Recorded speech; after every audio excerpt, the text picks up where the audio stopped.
listening, a very warm Whitecat welcome, because you're tuned in to the Whitecat Outdoors podcast.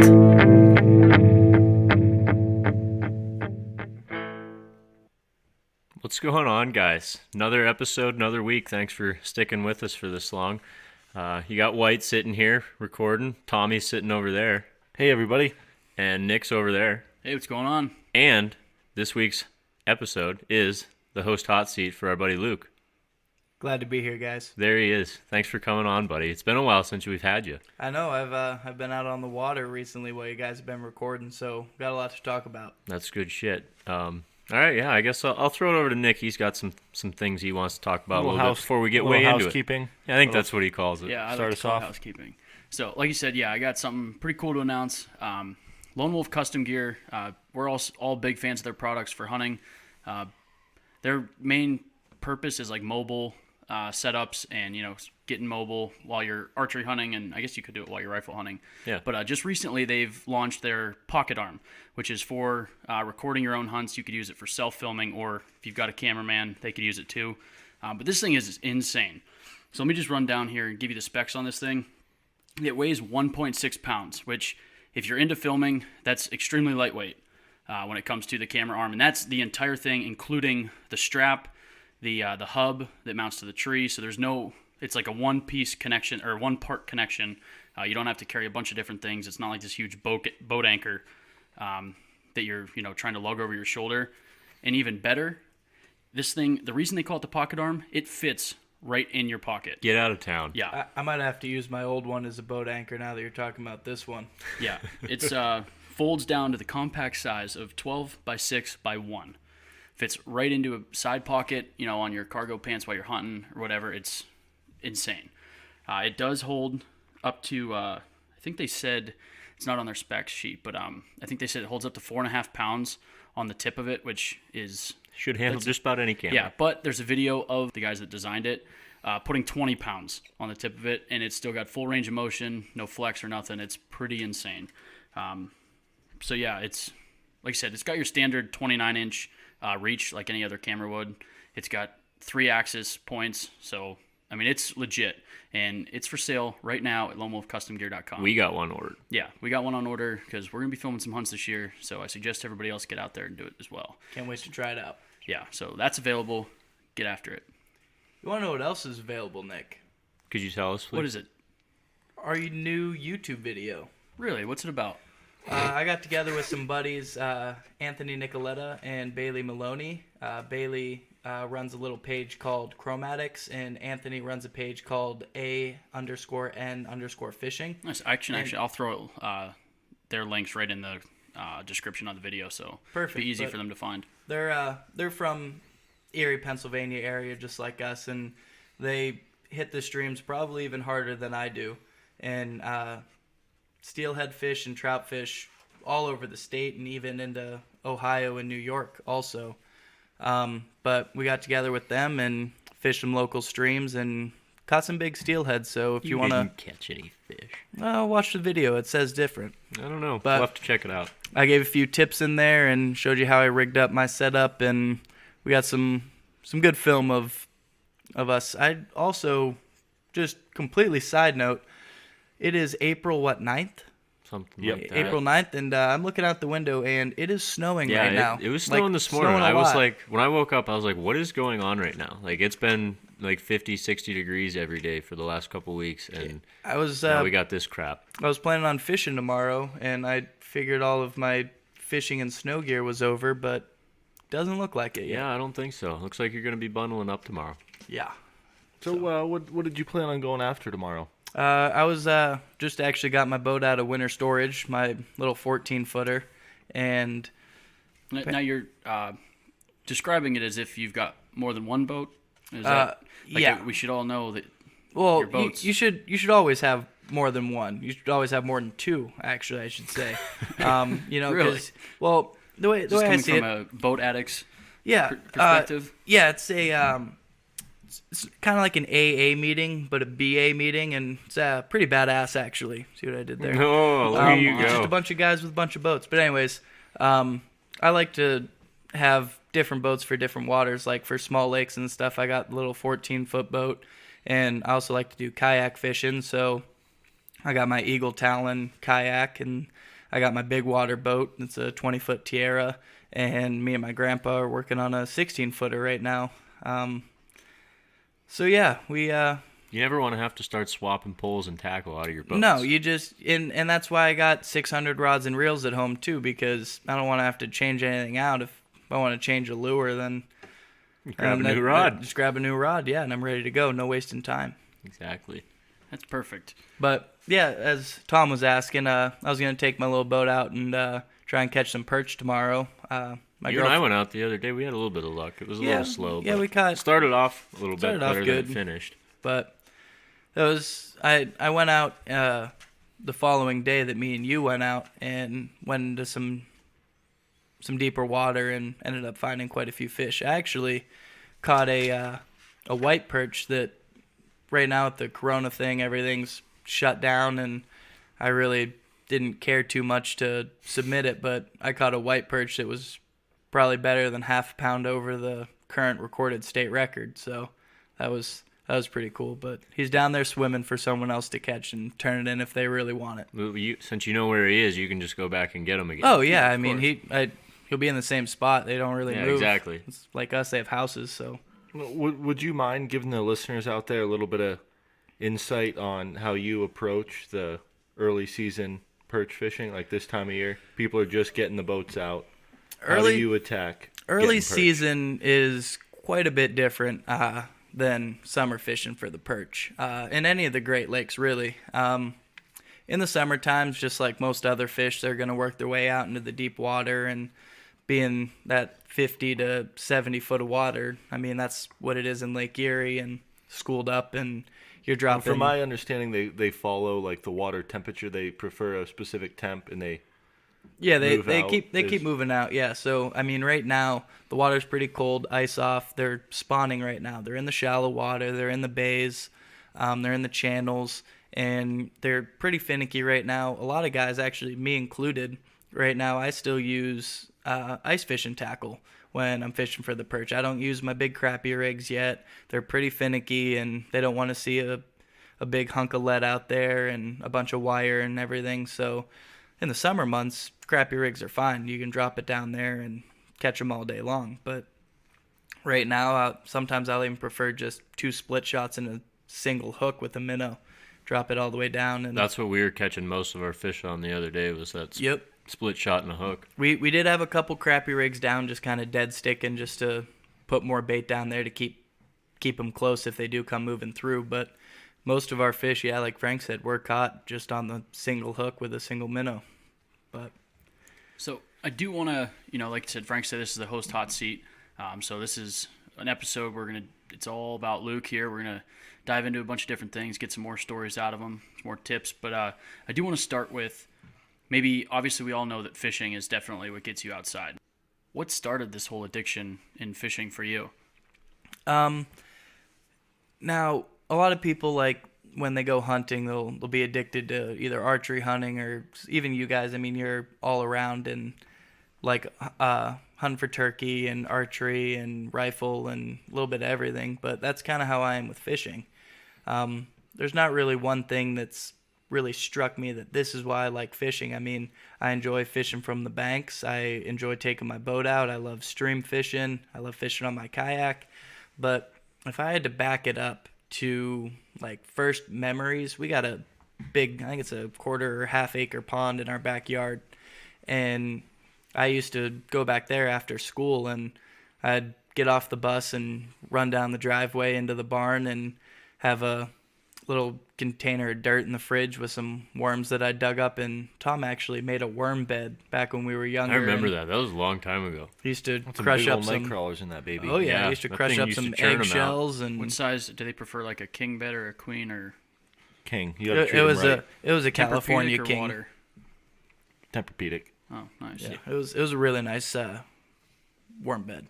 But anyways, I'd just get off the bus and go and catch fish out of the pond, and I mean, we had anything from largemouth and smallmouth to crappie and panfish and perch, and we had catfish and a little bit of everything in there. So I never never really got bored of fishing the pond. I still fished it to this day. All 4 of us were out there the other day trying to catch some fish out of there. We'll do stupid little tournaments and stuff, but that's probably where fishing. We used to do that all the time. Have tournaments out on the pond. That was a fun. blast. Get all the cousins and whatnot together and make a little competition out of For it. a little house pond, this thing has some monster. There's some bass hogs. in it. I think the longest bass we had recorded was over 23 inches, largemouth. We've probably got some catfish that are almost pushing 3 feet. There's some bluegill in there that Hey, probably fill a frying pan. Yeah, probably will. Yeah, fill a frying pan, and there's some real big fish in there. I like fishing it. You never know what you're gonna get, and I think I've caught every fish out of there, but I guarantee I'm not even close. But as far as what I do now, I think it all just kind of chain reacted from when I was little. I mean, my dad would have me out in the pond, and that was really all I could fish. I didn't have a license or anything, so if I wanted to trout fish or go fish a lake or whatever, I'd go out with my dad, and he'd take me to Edinburgh, and we'd catch bullhead off of the dock they had there, and my grandpa had a boat, so he'd take me out on there. And after I kind of got older and was able to purchase my own stuff and go to where I wanted, I started traveling the state and basically now the country. I fished out west all the way to Florida and up into Canada. I fish all over, so it kind of chain reacted, and I hope that chain reaction continues. So would you say that having like access right in your backyard to fishing is probably what started this whole thing for you? Is like you could literally every day go out and fish every right behind the day. house. Yeah, I went and fished, but Just our location where the house is. we're in walking distance what you had access to. I could fish probably one of the greatest state runs, Pennsylvania state runs of steelhead. And some people even say it's one of the better runs of steelhead that we get in the country. They say it's like number 2.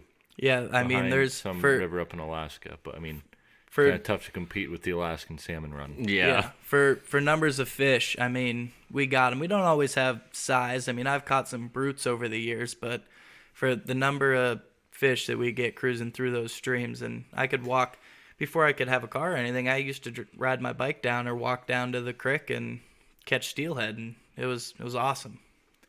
But now being able to travel everywhere, it's keeps going. Could we hear some fishing stories from you bouncing around the country? Like, give us Yeah, Yeah, you spent like some time down in Florida saltwater fishing. Yeah, I've been to catfishing out in Kansas. Yeah, I've been to ice fishing Florida in probably, I don't know, 6 or 7 times I've probably been to Florida. And every time I go, I love it.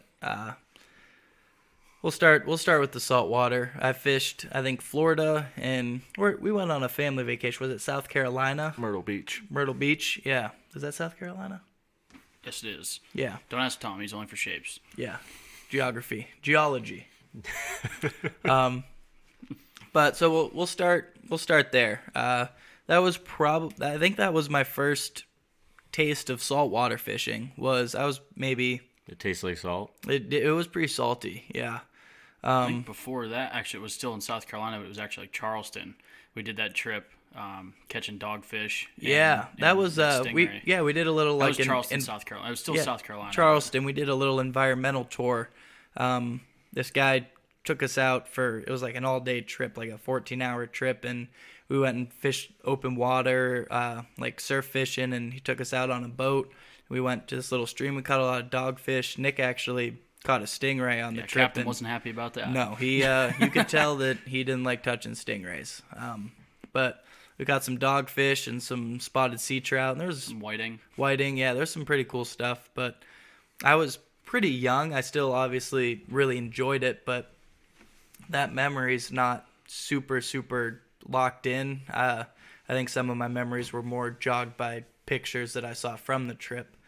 But as I got a little bit older, that South Carolina trip that we went in Myrtle Beach, we went out deep sea fishing, like way offshore. It took I don't even know how many hours on the boat. A couple. I think they said they were 60 miles offshore or something. It was Yeah, like insane. we were out there. You didn't see a boat or land. You were there and there was water. That's it. But we started off trolling, and probably I think we had 2 lines out. Wasn't 10 minutes in after we got our program set up, and there was a big bill right behind the boat, and it was a blue marlin that just was smacking around. So he ended up taking, and that locked me in with a 450-pound blue marlin for better part of, that was probably over an hour. They tied me into a chair and threw the boat in reverse, and I was getting splashed by the salt. It was salty again there, Frank. And So the salt doesn't dissipate as you get farther out. no, Huh. it's pretty consistent actually. You think with all the sea salt chips and stuff, they'd start to run low on salt out there. You would think so. You'd There's a think lot it. of them chips out there. I like the salt and vinegar, but I'm not sure if that's mine salt or sea Yeah, salt. some of them are a sea salt and vinegar, Okay. mainly on a kettle cooked chip. Okay. You'll see. All right. Yeah.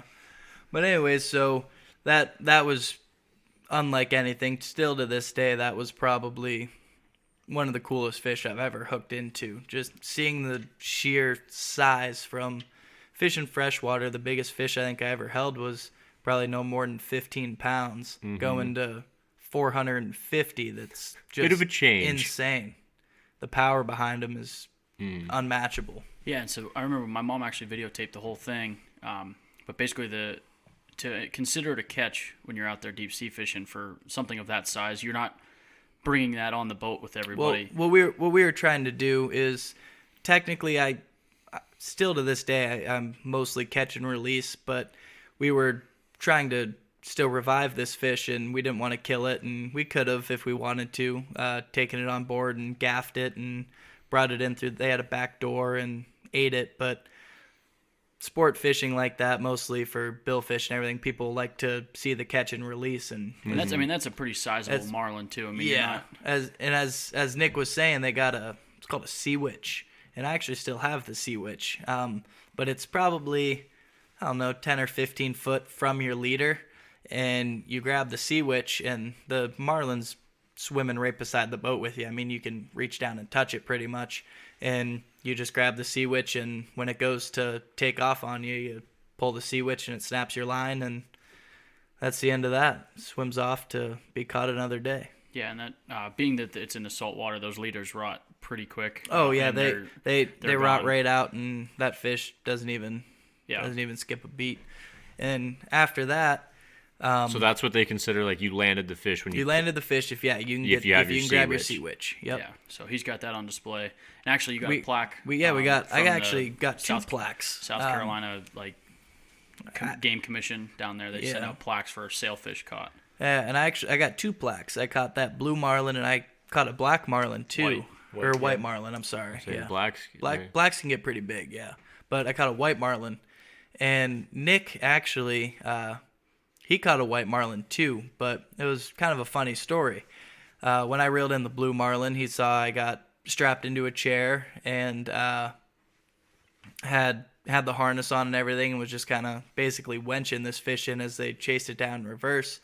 And Nick actually, his arm was hurting pretty bad. Well, yeah, that was back when I was wrestling. I used to wrestle on a travel team, and at some point picked up MRSA, which is basically an infection that attacks like flesh. So it was like inside my But, forearm. yeah, It was he had literally like eating my muscle tissue away as we were out on the boat. It was pretty rough. Yeah, you still have like scarring from that. Your muscle has like a little dip in it now because It's for the most part back, but if you like compare it side to side, you can tell that there's a difference. So yeah, we were actually like a little scared on this vacation, because Nick's arm was dying. Yeah, it was hurting pretty bad. And anyways, but I mean, Nick ain't any little girl, so I was draining it on the boat. Like, Yeah, because it it was bad. Like we were like draining it and then taping it back up and continuing Time to to fish. time to reel in another fish. It was rough. and Nick was like, I'm out in the middle of the ocean and I'm gonna catch one of these fish. So we saw the white marlin start tailing up, and Nick was like, all right, my turn. And Everyone back up. Well, This sat one's right in the- mine. Nick sat right in the sat in chair, the like, chair, ready and to go. he was sitting in the chair like, all right, it's my turn. Someone And the hand dude- me the rod. Yep, and the dude was like, nope, get up. He's like, you're And big enough. You're gonna fight this right off the back of the boat. I was probably 80 pounds at best when we were on this, and you were probably, I don't know, 175 or so. So he was about the same size as this white marlin he was reeling. They were probably 80-pound white marlins, but I honestly have no idea. I think they were 80 pounds is what the guy said. A guesstimate. They're an aggressively fighting fish. They rip. So they, super athletic. They jump out of the water. They dive down really deep. But I assumed that, I was getting strapped in, but he's like, oh no, and slapped a tennis ball into the reel. Not a chance. Tennis ball right on the butt of the reel, and Nick threw that thing in his hip, and that reel started screaming. I'm sure you had quite the bruise the next day. That and just my arm was on fire because I was like I said, there was literally like an infection, eating the infection muscle was tissue. Eating his muscle away and turning it to basically a mucus and pus. It was and bad. It was just coming out, and he was right there fighting fish. And after that one, he kind of said that he was good. He had his fun. I was like, I got my plaque, Yep. 'cause, well, it got mailed later, but I knew I was getting the plaque. I got my flag. They raised the flag up in the air, and Nick said, "All right, I'll watch from now on." And then it was Tommy's turn. Well, they do this other cute little thing. That's the end of the trip. We're good. All right, Just run through the trip. Take it easy, Tom. So I caught my 2 fish. Nick caught his fish, and next pole went off, and they were like, "Oh man, like this isn't a bill," and it ended up being a yellowfin tuna.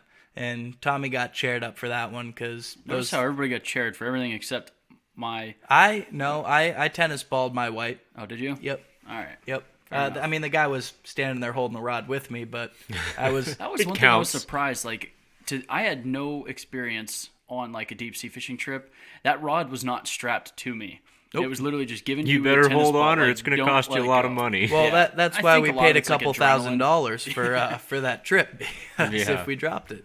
But yeah, Tommy, he caught and I'll tell you, thanks again for that yellow tuna, because that was probably the best tasting fish I've ever eaten. She was smack.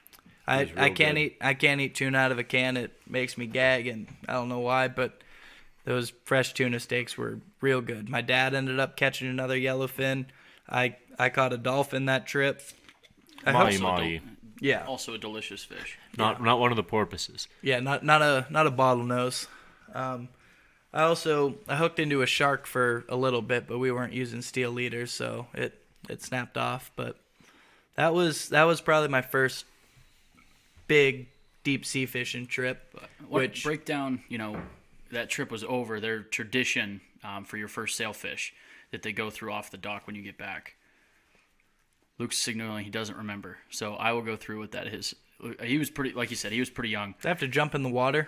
No, you get pushed in the water off the docks. Very nice. That was basically like the captain. Were you expecting it, or did you just get shit rolled right into the... It was basically like, hey, so we do this thing where we're on the dock, we've gotten off the boat, and the captain comes up, thanking you for coming out and everything, and he's like, we do this thing. First sailfish. Your first sailfish, we push you in the water, and it's like, what? And billfish. Then you're in. Or billfish, sorry. Yeah. And so before you even had Good time thing to you think, didn't have a phone. Yeah, didn't have there was no warning. Didn't ask if you could swim. Nothing. So you get pushed off the dock. There's not ladders or anything to get back up in. So just out of instinct, I reached up to get pulled out of the water, and I just threw my hand up that was still infected, and it my arm couldn't straighten at this point because of how much the infection was affecting that joint. It was locked, and I reached out to grab it, and he ripped you up. Forced it straight, and it almost brought me to tears. It was horrible. So that was... And to mind you, the water that we were swimming in, I'm not really sure what they were, but as he was filleting fish and throwing the carcasses in, those carcasses got eaten up and disappeared in about 2 seconds after he threw them in. So there was some big fish swimming around down there. So you got pushed in before they were swimming around. Yeah. Well, there's other boats all over the place dumping their stuff. I mean, you guys were the chum. Yeah, there's dolphins and pelicans, and it was a pretty cool experience. Worth it, though. But I think the boat was called the Teaser 2. I think was the boat that we went on, and that's true. Yeah. I don't know if they're still in you business. You remember the name of the boat, but you don't No, remember getting tackled into the water? I tried to block that out.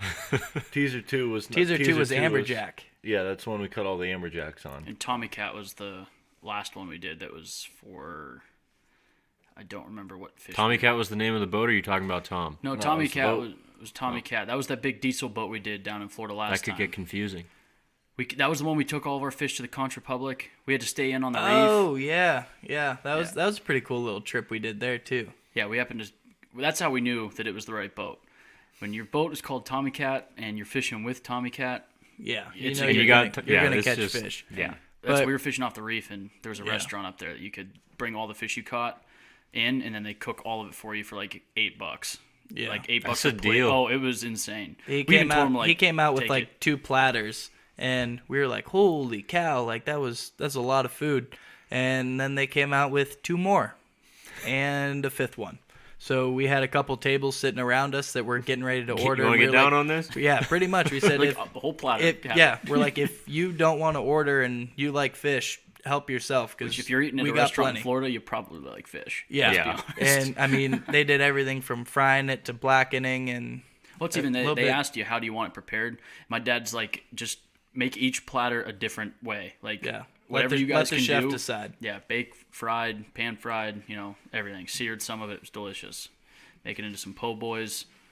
Felt But- like Bubba Gump shrimp, Yeah. saute it, Puree boil it, Broil shish it. kebab. fish That's stew, pretty fish much it. gumbo. That's about all I can do with shrimp. So But- I've gone off on a bit of a tangent there on ocean fishing, but I know we've done, like you said, you talked a lot about deep sea. But what about? I know you've done some shore fishing as well when it comes to ocean, which is I have- kind of a whole different ballgame. That is, I mean, not always, but a lot of the times, a lot of them fish that are out deep can come real close. The sharks, a lot of the jacks. I mean, there's probably 20 or 30 different types of jacks in the jack family, but they're inshore. I mean, there's some big fish, cobia even come in close. I think my favorite was pulling those little black tips up on the beach that we were Yep. swimming in earlier that day. Yeah, And there's other people on the beach, doing their night walks, and we're pulling black tips up off like right in front of the hotel, and they're like, Yeah, little- what?" It's a good way to clear the beach out for tomorrow. Yeah, there Yeah, was that's also exactly there were bonnet heads that we were catching too. It's basically just looks like a little hammerhead, but instead of their front part being flat, it's kind of rounded Like a off. half moon almost. Yeah, It's like a hatchet head. yeah, Yeah, but if they you will. only get to, I don't know, maybe like 3 foot's probably their Most their people max don't that care. they It's a get. shark in the water that they're swimming. Yeah, And the black but- tips, those can get big. Yeah, black tips. I mean, you can get black tips that are probably push 100 pounds. I mean, those are pretty it's crazy fish. Incredible how hard those things I've never caught any that were over that 100-pound mark, but I could almost guarantee you they get way bigger. But yeah, so I mean, fishing from the surf is what they call shore fishing. But first time I ever did it, I went down there with my dad's sister and their family, and I didn't really. Again, I was little, didn't really have any experience doing it, but my uncle Kevin, he's been down there a couple times, and he's actually got a brother that lives down in Florida, doesn't he? Yeah, Scott. Yeah, Scott. He's And got a boat for tarpon and everything. down yeah, there. so I mean, my uncle Kevin, he's been to Florida countless times, and so His dad lives there too. yeah, so he knows the area pretty well, and we were down there fishing from the surf and just using, I think, shrimp and squid, and we were catching little jacks and whiting and a bunch of little stuff, and that just really got me hooked because you were standing in the water and fish were swimming right around your feet. Like, not up here in like freshwater, you see a fish and they get scared of you, but in the ocean, you're just another thing. There's so much out there. They're not really afraid of you because they don't really know what you are. So, I mean, they came right up to you. You could catch one right in between your legs if you really wanted to. I caught that little blind fish with a bucket myself. Yeah, that's illegal, Nick. Noodling. Are you kidding me? I was helping it. It Yeah. ended up getting eaten by a pelican. Yeah, there was a But I little. was It was. full- It was. Sounds like you really helped it. It was bright orange and was swimming in circles, and one of its eyes was about the same size as its body, and I, swollen shut. they say there's plenty of fish in the sea, and I happened to find just that one. I put it in a bucket. I'm not sure. I was young. Yeah. But I put it on the So shore. this thing was like dead already. Oh, pretty much. Pretty much, yeah. And I put it in a bucket for whatever reason, probably to was show gonna revive everybody. Yeah, he was trying to revive it and you think was- he's make gonna pull it through? not blind Yeah, and there anymore. was this big heron that was, frequenting our area It for was a fishing. pelican. Was it a pelican? I Yeah. thought it had long legs. I don't think so. I'm pretty No, sure it it was was a a heron. pelican. Oh, was it a heron? Definitely a heron. Oh, Well, he decided that it was a la carte that day, and he stuck his head right in there and ate it. So Well, we also didn't feed, but that heron got a lot of our fish, and by the end of nice phrasing there. yeah, by the end of the day, that heron couldn't fly anymore. It flapped its wings a couple times and couldn't get off the ground, so it walked down the beach that day. So How was it he was getting full. all of your fish? We had a Like, bait bucket. We'd catch a whiting, throw it in the bait bucket, and then They you they have would a rip stockpile of they would whitings rip for the your lid shark. off, and they'd do anything. And or if you caught a fish that swallowed it or something, and you went to throw it back, and it didn't quite make it, or it was swimming sideways, it would Throw go it in the there and shark grab bucket. it. Scott's kid, he's big into fishing off of kayaks for sharks. And so we were keeping all the whiting, and he was going to fish for sharks because he'll basically take one of those whiting and kayak way out past the Sandbar. sandbar, cast it out, and then paddle back. And he's pulled up So like he's- 14-foot hammerheads, like, or 12-foot maybe, Yeah. on shore, like just from I bet swimming that's out with quite a kayak. fight when you got to paddle out to where your cast is, and Yeah. then you got to fight it all the way back. Yeah, it's insane. Basically, yeah, he just paddles out further than what the waves are going to bring it back in. Yeah, get out past the wave break and bring it back in. But I mean, after that first trip, I actually just got back from Florida a couple months ago. Did a little bit of fishing down there, caught some whiting, but I took a week-long trip, probably, I don't know, 7 months ago, down to Florida, and I took my buddy Levi, who's never been to the ocean before, and he just wanted to see what it was about and catch a fish out of the ocean was his goal. So I told him, he's like, do you think like if we're down there like all week, like we'll be able to at least land something? And I was like, yeah. Probably not. If we're down there for about 5 minutes, I bet you can land something. But anyways, we caught same thing. We caught whiting. We even caught some red drum. I'd love to go catch them. They're sweet fish. They're pretty cool. We caught some stingray, some black tip sharks. I think they were called croakers. We caught a couple of them. They just What look are they like calling that? the noise they make. They sound like kind of like a frog when you bring them out of the water. That's pretty wild. It is pretty cool. They kind of look like a frog too. It looks like if you were to run a toad over with your car. That's kind of what this fish looks like with a tail. So, but anyways, and we also went out on a little charter boat, and we caught some lane snapper, some gag grouper, a couple other types of grouper. We caught some lizard fish that were just junk fish. You threw them back, but they were just still pretty cool looking. Had some gnarly teeth on them, but just getting somebody else to experience what I love so much. Yeah, I'm and sure Levi seeing- had a blast down Oh, there. he still talks about it, and I mean he wants to go back, obviously, and Yeah. we'll make it back again. But my dream still is to live on the water someday, down or salt water actually, and just be able to fish that every day. I mean, I've fished freshwater every day for 15 years, and I've probably only fished the salt water maybe Couple dozen 15 like times, yeah, all combined, like taking different week-long trips or whatnot. But I just for some reason have that overwhelming feeling to get out on the ocean, but it'll happen someday. I feel that, but before we go anywhere else, I think we're gonna just go a little bit of smoke break, Do a little smoke break. and we'll give it to you since it's your hot seat. We'll let you take it you're, over. You're gonna let me do the smoke break. Yeah, you got something for us? It's not really smoking, but it's The pan it's gets still- pretty smoky. It does get pretty smoky, and I'll tell you, you're not going to want to breathe this smoke in. As I said, fishing freshwater, one of my favorites, and my grandpa's main thing that he got me hooked on is walleye fishing Lake Erie. And You're not gonna find a better place for it. no, you will not. You can pretty much throw a house key with a hook on it, and you're going to catch a walleye. There are so many of them, and they're real aggressive. But besides being fun to catch, I'll tell you, they're good eating. Delicious. And a lot of people deep fry them. We deep fry them too. But if you're looking for something a little different, it's called blackening.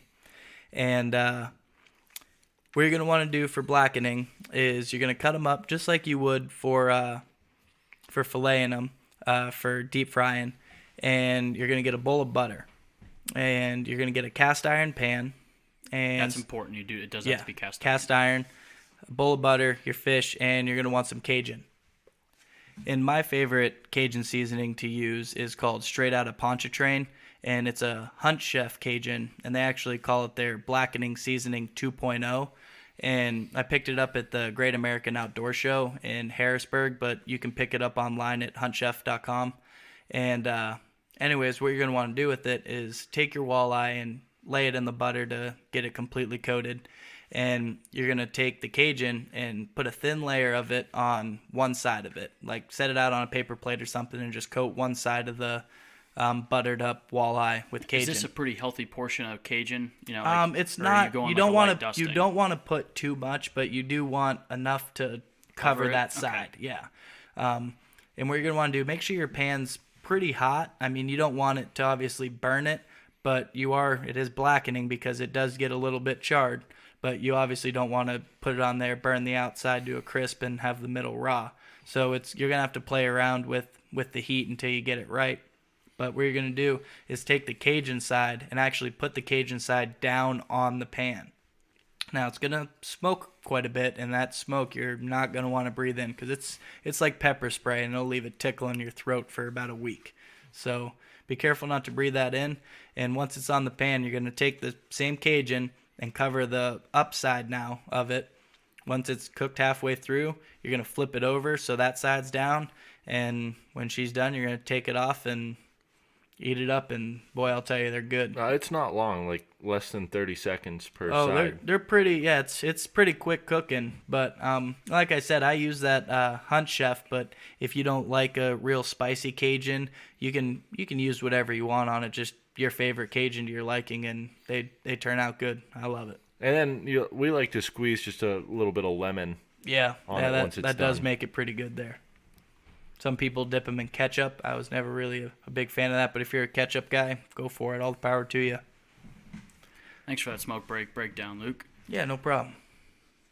So, we were talking, you did your shore fishing on the, I guess you did your shore fishing with saltwater, or you did your offshore fishing, and you talked obviously about your fly fishing up here, but maybe, I know you've taken some trips.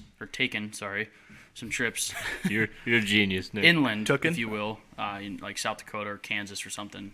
Yeah, I've done quite a few inland trips.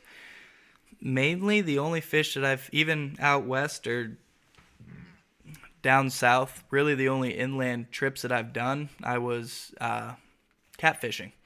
And catfish fishing? Catfishing? I think it's catfish fishing. Catfish fishing? That's the appropriate way to say it. Okay, so I was catfish fishing.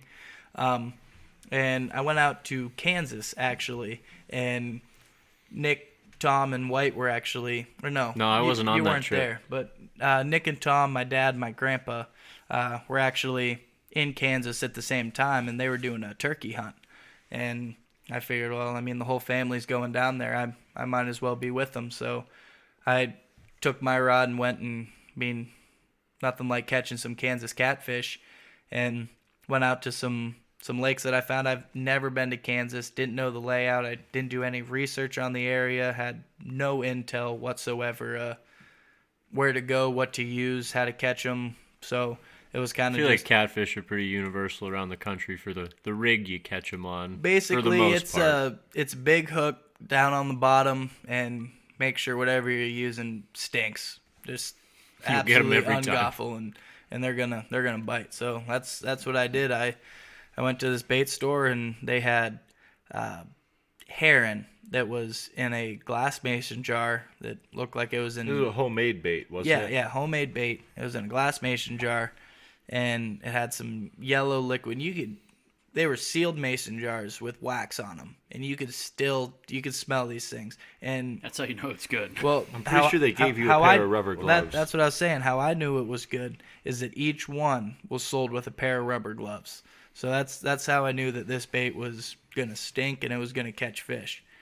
But we went out to me and my dad. He actually took a day off of turkey hunting and came to the stream with me, and it was the muddiest, grossest looking water I've ever seen. Like when you get a big rainfall or something and you see chocolate milk in the rivers, this was twice as bad. You could stick your hand right under the surface of the water and you couldn't see your hand. It was just dark, and I was like, there is no visibility in here, so we're gonna have to have Good something thing that it stinks. stinks. Yeah, because that's all they're gonna be able to use for their scents. But we cast it out there, and we just had 2 poles sitting out. We weren't really. I didn't have my pole, and he had his. We just kind of casted them out, and they were just sitting in front of us.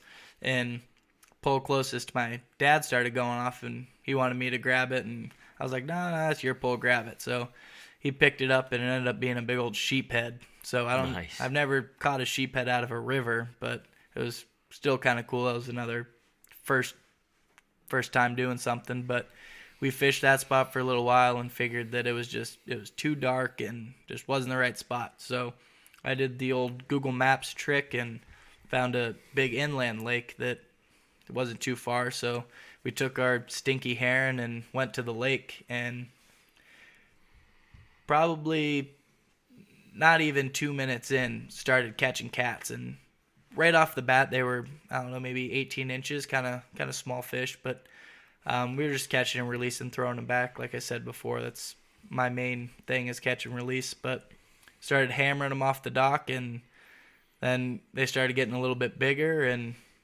we just kind of left it off from there. We hit a couple other lakes, but it was mainly just hit or miss on the lakes we went to. And I mean, it wasn't a too eventful trip for fishing, but it was still cool to catch some catfish out of state, and especially Kansas, that far, where I had no background at all. So Yeah, it's always fun. Like we've talked, the different places we go on DIY hunts on public land.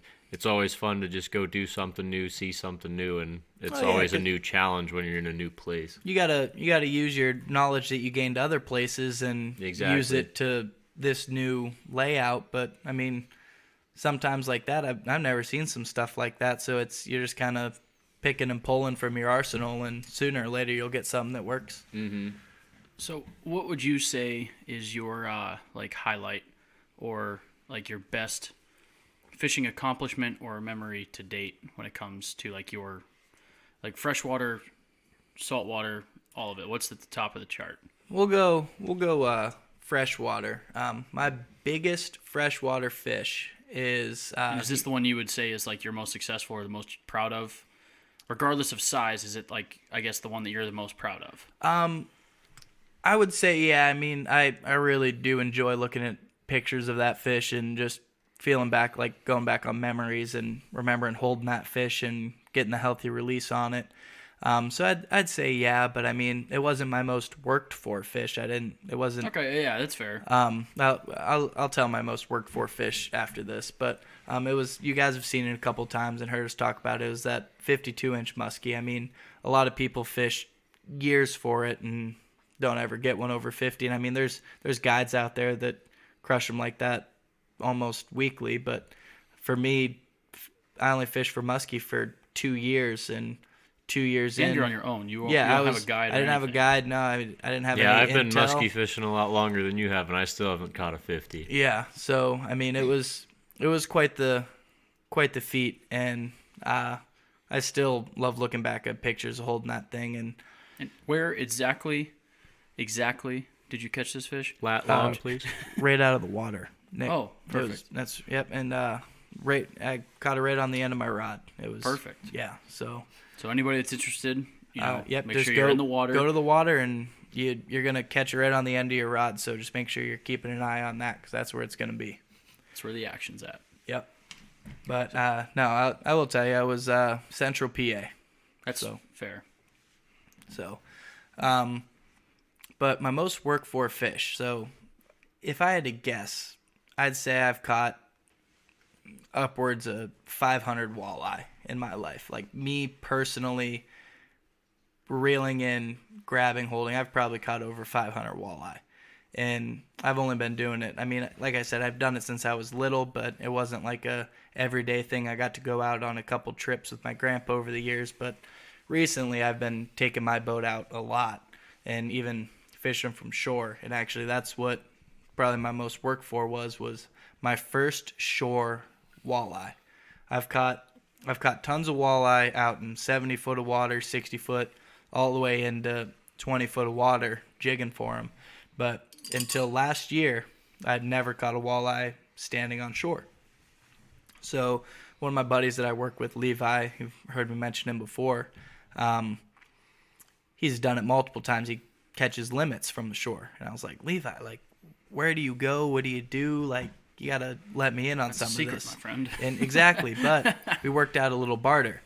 Levi, he grew up, never had a boat, never could have the opportunity to fish out in open water. So he learned the shore of Lake Erie, which was basically his backyard, and he knew it better than anybody. That's what he did when he was little, and he's lived there for his whole life, and he's 40 years old now and knows the shoreline of Lake Erie better than anybody. And I mean, Tom's gone fishing with me before with Levi, and we've been out on a boat but close to shore, and he even knows the layout of the lake that's close to shore. Like, oh yeah, I used to fish here all the time. Like, right out here should be about, I don't know, like 17 feet, and it should drop down to like 25 up here. And you drive up there and there's a bowl and it drops right down to 25 right offshore. Like, he knows his stuff. So we made a barter where I'd teach him a little bit of boat fishing and he'd teach me a little bit of shore fishing. So we went out and we fished some beaches and fished some like inlets and casted from shore. Nothing. And we did crappy rigs with minnows and fished off bottom, and we did like Mr. Twisters, and we casted out Rapalas like F13s, and I even used some Husky jerks if there was a little bit deeper water, and nothing. He caught a couple. I mean, it was slow for both of us, but I think he caught probably 2 or 3 while I was standing next to him, and I still hadn't gotten mine. And we went to this other spot. It was right in the water. Like I was saying before, if you want to go there and catch one yourself, just go down to the water. And we were casting these F13 Rapalas, and just real slow retrieve, and Levi hooked into one. And I was like, you kidding me? I've been doing this next to him, and I'm 0 for 4 right now against him. And he's up back on the shore, unhooking this thing. It got tangled up in the net, and I hooked into mine right as he's up shore. But I'm kind of a quiet fisherman. I don't really hoot and holler when I hook into fish. I'm kind of stingy about it, so I don't want people. You're not pulling a Jeremy Wade out there. No. Fish on. No, there's usually no one around when he's fishing to hear him. So I usually kind of keep quiet and try. And it was real dark out, actually. That's probably a good tip to tell you. We were doing it probably 10, 11 o'clock at night. But reeled this fish up and started walking it up to the bank where Levi was. And he was like, did you just catch that? I was like, yeah. He's like, you didn't say anything. I was like, I know. Like, I don't really know. I don't want everybody else over here. So we unhooked those. I think we ended up catching 3 or 4 that night. So that was my first one, and I caught 2 that night. I only caught 1, and I think Levi caught 2 that night. And after that, it just kind of skyrocketed from there. Almost every time after that, we went shore fishing. I ended up catching them. So that was probably my most worked for fish that I had my sights set on, that I wanted to catch, that I was targeting, that I never got until that trip. Saltwater, I would say, would probably be that blue marlin. I mean, that was my first big saltwater fish and my biggest to date, and the fish that a lot of people won't ever get to experience, or they just get to dream about. And I got to do that when I was little. I mean, I would love to do it now and maybe even grab its bill or something and put my hands on the fish. Jump in the water with it. That is my biggest goal. I want to catch a Goliath grouper. What a segue. Yep. I want to go swimming with a Goliath grouper I just caught, and I want to push its head back down and maybe get a little tail slap in the face or something. That'd be probably my biggest bucket list fish, is reeling up a Goliath grouper freehand and clipping the hook or unhooking it and pushing it back down. Jumping in with it.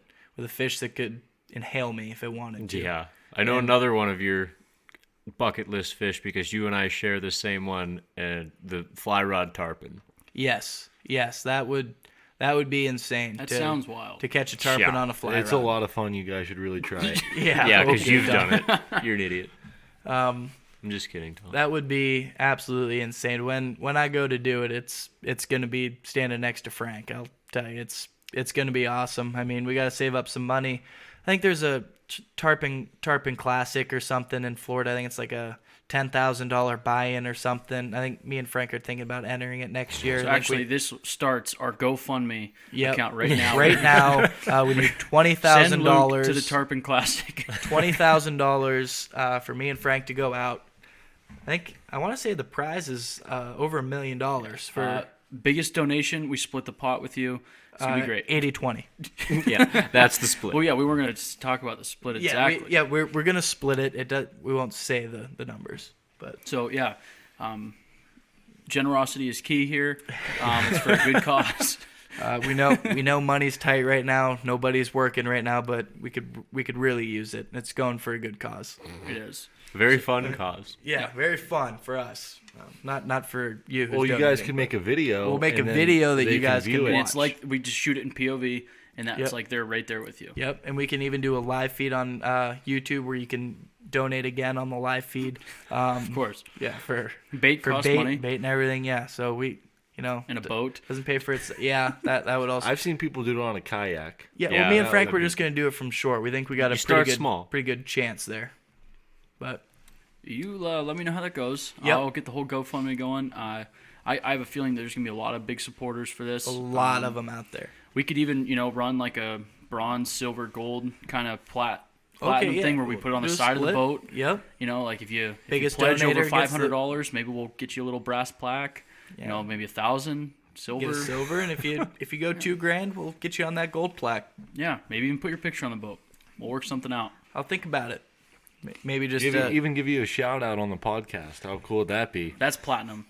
that. Oh yeah, that's the platinum. Don't be trying to just give stuff away. Yeah, now, that's Tom. $5,000 or more. You get a shout out. I'll tell you, this podcast is several people's favorite podcast out there. Yeah, So there's several for sure. this is their favorite. I mean, I podcast. could tell you offhand at least 4 right now that it's their favorite podcast. Getting wild. I'm looking at them. Yeah, that also doesn't have to be mentioned, but that's all right. Anyway, we'll get there someday. We're gonna listen to this podcast when me and Frank are out there tarpon fishing, and It'll be on repeat the it's whole gonna time. You'll chuckle. the entire time, and it's just exactly. But also another thing that's coming up that I'm kind of debating on how I feel about it. It's bow fishing. That Oh, yeah. season is rapidly approaching. In previous years, Tom and Nick, they were mainly Tom's dogs, but he had some coonhounds, and we used to trap raccoons a lot, and we used to train them. So we trap them to train the dogs. Oh, I thought you were talking about training raccoons. Oh yeah, we did. We're big into raccoon training. It's raccoon circus. We travel Yep. the country. Check us out. Award winners. Yep.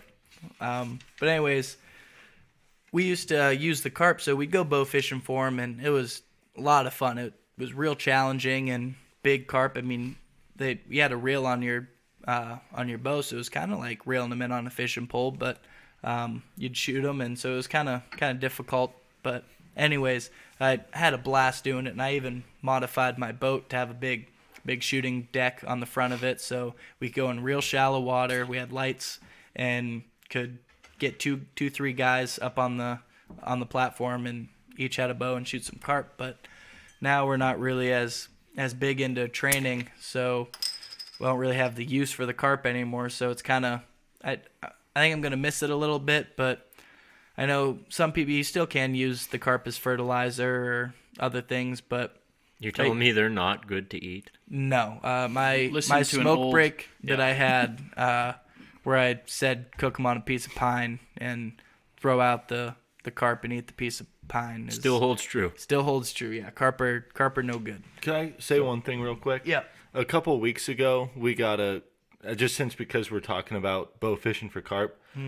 A couple of weeks ago, we got a question submitted by our cousin Tristan, asking what the biggest carp I ever shot with a bow was. And I've only gone out with Luke, so I'm going to go ahead, Tristan, and answer your question right now. I've only gone out a couple times with Luke, and there was one day where I was just on fire. I couldn't miss. I think I went like 3 for 4 on shots or something. It was That's 75%. Yeah, that's Yeah. not super stellar It's a stats. C there, Tom. average, Tom. when you're talking Tristan, baseball, set your goals batting higher average, than 75%. Yes, if you're batting a 750, that's a heck of a batting like average. previous to that day, I was like 0 for 10. So Yeah, like that's true. like Little 3 bit for of a 4 bump this up. day. I'm like, yeah, I'm crushing on. it.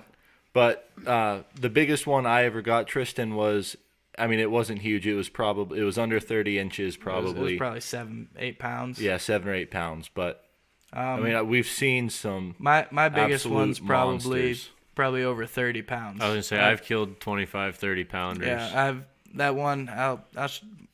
I'll tell you right now. On my boat, the biggest one I ever pulled on was by Dan Kowalski, and he's probably one of the best bow fishermen I know. He don't miss. And He's extremely talented. yeah, every shot. A lot of times we'd each get up and if there's a big fish, do like a 3-2-1 go on it, and 100% of the time, Dan's arrow was in there, and 50% of the time, my arrow was also in the fish. I don't know if he was shooting before me. I think that's what happened. That's Why I was probably They, it. they squirm. yeah. So, but anyways, he's real good, and he's pulled.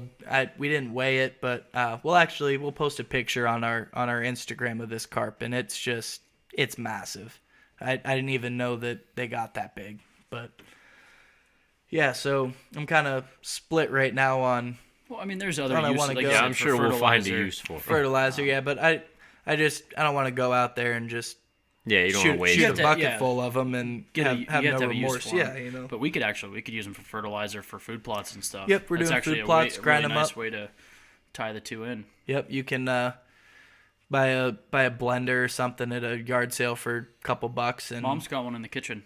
yeah, sure she'd her love that. Ninja. Yeah, we'll use Mom's Ninja. She'll love that. I do. We're getting into the tree planting business, so we Yep. always need fertilizer for that. Not a bad idea either. And it's a good natural fertilizer, no And harsh actually, chemicals you- or nothing. You picked up trapping again pretty heavy. I mean, you never really stopped, but I know there was a break for a little bit where you weren't as heavy into it. But as season opened back up and winded back down, but you recently got all your stuff back together and been hitting it hard, so we might be able to do some homemade baits and maybe even open up a bait line for you guys to try There out. you go. some Now carp- you're thinking. carp bait. We talked about that on a trip up to Clymer. I got some casters drying. I'm gonna make my own homemade sauce. He's just working on a name. Can't think of Yeah. the So name. if you guys have a good idea for a beaver bait name, go ahead, DM us or leave a comment on the podcast. Slide into our DMs. Yep. And Why can't you just? I like that. Why can't you call it beaver bait? that's probably already a thing. It's got to be Whitecat original. Whitecat beaver bait. Wow. Now you're on Well, this. how whole- about All right, I guess you we don't need submit any that info. into the DMs? All right, I'm gonna. Here, one second here. I'm just gonna. You don't have to do it right now. I'm just gonna No, do, he's doing do it this right right now. White cat, beaver. Okay. Done. So hopefully White Cat gets back to me, and Yeah, they're pretty busy. yeah, there's loaded with questions and So DMs. I'm going to segue real hard right here. Okay. And you know, I wrote a Segway once. My Yep, that's professor cool. at Awesome. Edinburgh has a Segway. We'll talk and about I it wrote it sometime. in school. So Hey, this is his hot seat. Yeah, if he and this wants is a to tell question- a Segway story. Let Is him it a tell question about a Segways. segue? no, it is a question that pertains to fishing and current events, and I wanted to run it by We'll get Luke. back could you to the Segway. could you do it on a Segway? No, because I can't ride a Segway. So Anyone obviously, could learn anybody how. in Pennsylvania that has that likes to fish has recently seen the surprise opening of trout season this year, and I just want to get your opinion, positive or negative, on the whole situation, and maybe just a little bit about your understanding of why it happened. As a whole, coming from my heart, actually, they did the right thing. Right now we're battling this COVID-19, and as much as we joke about it and everything, it is pretty serious, and they're trying to keep people away, keep people from spreading it around. So what their intent was with this surprise opening was, when we have the trout day scheduled, I mean, you get pictures, and I've experienced it too. It is a holiday in Pennsylvania and a lot of other states too, but shoulder to shoulder, I mean, people close quarters, and they really didn't want that. So what their intention was they announced it by surprise at 7 in the morning when either some people weren't going to be on social media or check the news or whatever, or already had plans for the day, so that there wasn't the big rush of people to the streams. Well, for like a week or two before, they were talking about postponing it. They were Yep. saying, it's Yep. supposed to start on this date. We might start it 2 weeks later. So and it then was out of nowhere, 100% surprise. Trickery. Yep. I think New York was. What a little tomfoolery. Yeah, New York did that before Pennsylvania did, and I think that's kind of where our Fish Commission got the idea. For me, I was a little bit bummed about it. As I mentioned Dan Kowalski earlier, for the past 7-8 years, me and Dan have had a tradition since we rode our bikes down. We used to walk or ride our bikes down to the fishing hole at 4 in the morning just because it was tradition, and we'd get our spot and camp out for 4 hours and then start fishing. And then when we got our cars, we'd drive and whatnot, but we did it first day of trout every year. I mean, if something came up where someone said, hey, do you want to do this? And it was 6 months in advance, I'd say, no, like, sorry, I already have plans. Like, it was locked into my schedule. So when I got the news, I work second shift right now, so I was sleeping most of the morning, and when I got the call and everything, my buddy called me and asked if I went out, and didn't even know it was open. So personally, I was a little bummed out and not real happy with how it happened, but in the overall scheme of things, they did the right thing. Gotcha. That's kind of, I think, when people really look at the situation, I feel like a lot of people are going to agree with you. Yeah. Everybody wants to be pissed off about it, but at the end of the day, it's probably a good idea, because there was a lot of people, even when I noticed when the PGC is pretty active on Facebook, and when they had talked about extending the day, and they had put out several notices about, fish in your home area, don't travel to fish, Yep. fish with the people that you live with.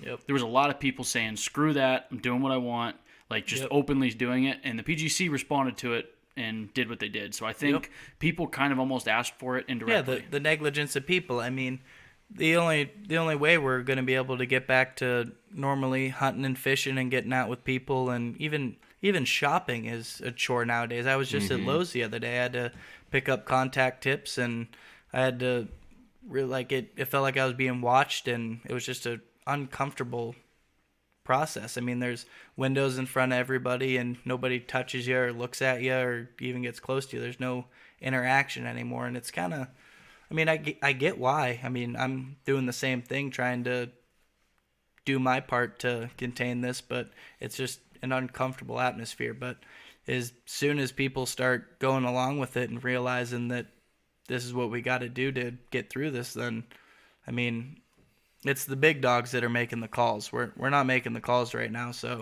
it don't matter if you like it or not. Yeah, you got to do it. They're going to tell you what you want, so, or what they want. So you just got to kind of listen to them so we can get back to normal and get back to doing our normal everyday things. And that's kind of how I'm looking at it, just looking at the future.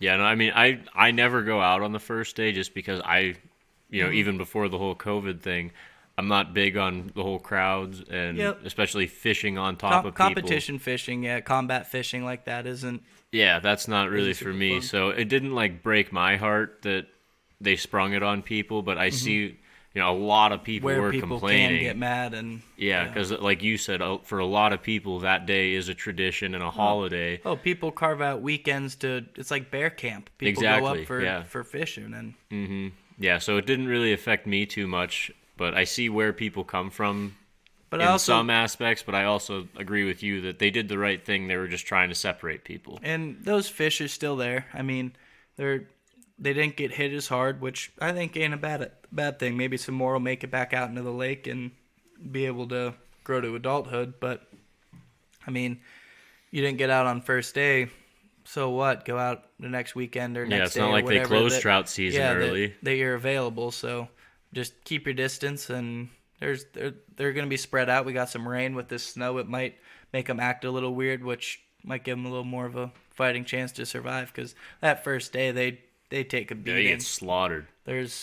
You pull out 75% of the fish that were stocked. I mean, So another question I like to ask when we do the host hot seats is basically, where do you get your inspiration from in your continued love for fishing? Like, So- who inspires you the most to keep doing what you're doing? Biggest Bill thing. Dance. Yep. Absolutely. Biggest thing, like all of us here, all comes back to your old man, my dad. He's the one who started it. I mean, him and my Uncle John kind of put that pond in for us, and my grandpa also, my dad's dad, taking me out on his boat and fishing with him, and those are really the ones who got me started on fishing and really locked it in. But I mean, within the past couple of years also, I mean, besides I fish more than they do now. I mean, my grandpa might be up there with me because he's retired now and fishes about every chance he can get. So I'm still competing with him. I'm not quite as good as him yet, but I'm getting Another there. 40, 50 years, you ought to be I'm about there. approaching. Yeah, it's a constant battle, but I'm getting there.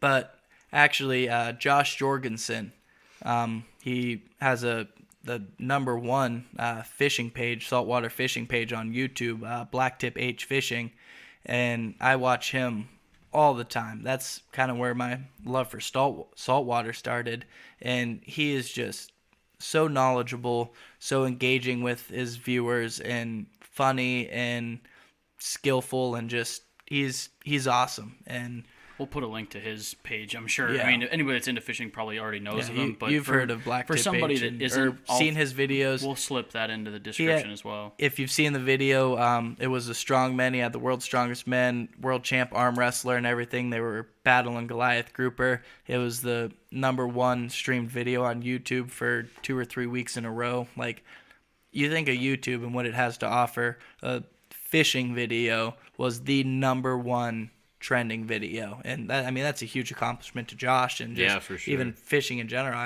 I love to see that, but. Yeah, usually the number one video is something really stupid. Yeah, but no, that was super cool. Been trying to get in contact with him. I kind of, in a roundabout way, have talked to him a few times. Hopefully, I know it's a big leap and a stretch, but that'd be kind of one of my dreams also with fishing, is to be able to fish with Josh, either down in Florida, take a trip down to him, or maybe have him come back up to his hometown, home stretch of the Great Lakes, and fish up Teach here him a with thing me. or two. Yeah, probably not, but I could definitely. Might learn a thing or I two. could show him what I know, and I mean, I have the means up here to do anything from fish in the middle of Lake Ontario to shore fishing or little fishing. So that'd be really cool. He's one of my big inspirations and people that I just absolutely love to watch. And also another one, I don't watch him quite as much, but it's still super cool, and I tune into him as Dave Lefebvre. He's a local Erie guy, and he runs Erie Extreme, and he actually fishes. Oh, you showed me a couple of his videos. They're fishing right in the same lake- places we're yep, fishing. I've fished most of the places that he's fished, and he's real good at being knowledgeable and giving you tips and tricks and what he does and how he does it, and very knowledgeable about the area. So I mean, that's kind of what he does is my dream, basically. What Josh and him do, I mean, Josh is on a bigger scale. I mean, he's millions of people see his videos, and it's insane. So I mean, my overall dream someday, would be to be where Josh is at, to have a page where, I mean, but it wasn't handed to him. He worked for it, and Yeah, I mean, absolutely. editing videos is no easy task, and So he, you know that firsthand now. Yep, he keeps up with it. I mean, he tries to post one. I think it's every Thursday. I think his videos come out. I'm not positive on that, but he's just head over heels for it, and I'm not jealous, but is it envy? Envy him? Yeah. Is that what it is? Something Just- like I think that. that's like a longing for something. Yeah. Yeah, I wish I could do what he does, and Yeah. someday, In I a mean, positive way. yeah, in a positive way, and in some way or somehow, I hope that someday I can do that and make that come true. So before we wrap things up here, especially when we're doing a host hot seat, we like to give the listeners something to go home with. So Luke, why don't you take the honors and give us Do you wanna tonight's Write It in Pen? Write it in pen. All right, I'll give everybody a second to grab their pens, Wet their quills. wet their quill, dip it in the ink there. All right. So my write-in pen is going to be basically, I mean, what I've talked about is talk to people. I mean, I've talked about watching YouTube videos. I never stop learning. That's going to be the line right there. That's the write-in pen. Never stop learning. I know a lot of people that they fish and they get decent at it or even good at it, and they're the best, and there's nothing else for them to learn. They're going to teach you and teach you and teach you, but they'll never take in any new info. And that's kind of when you hit a wall. I mean, fish adapt just like we do, and I mean, they get used to baits or used to different pressures or styles, and you constantly have to change up and learn and adapt and through the time of year. So I like to talk to people while I'm out fishing, either while it's on the radio while you're out on the boat or while you're walking down into the stream. You meet that old guy or something that's down there with a 40-year-old fly rod, and he's catching more fish than the yuppie with $2,000 worth of gear next to him. Just those are the guys you want to talk to. I mean, I'm always out ice fishing, and you see all the brand new equipment and everything, but I'll tell you, the guy who's not in a hut and cracked his hole with a spud bar and sitting on a rusty bucket is the one who's slamming them. But so I always talk to people, whether it's your buddies or even online, reading forums, watching videos, just constantly gain knowledge. So that's my write-in pen for today. That's a good one. I feel like that with literally everything. Like when So I was that can be applied anywhere, not even Yeah, just when I was fishing. in the shooting sports, even if I was a better shooter than somebody, they could say something in a certain way or, just say something that you never thought of that makes something click for you. Even if it's not directly related to what they said, it could just be like, oh, you know what?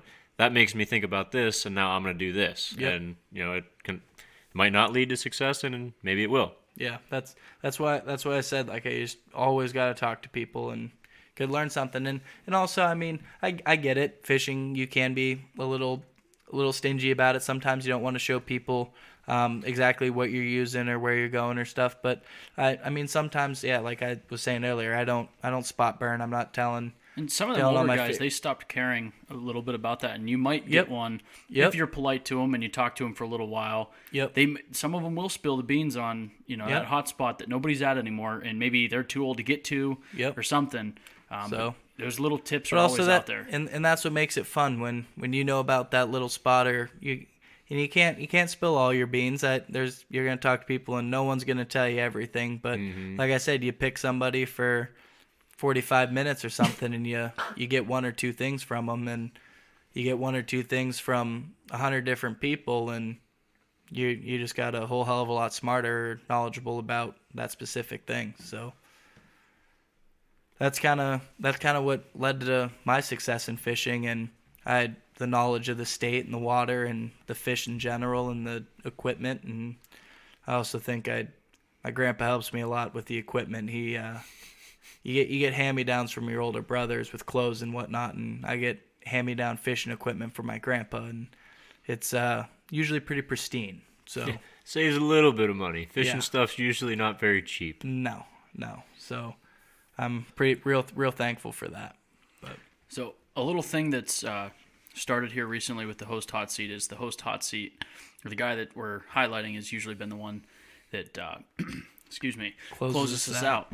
But before we do close everything out, I do want to remind people to check out that newest video Luke worked really hard on to get out. They use fishing with A&N Fishing and Chromatics.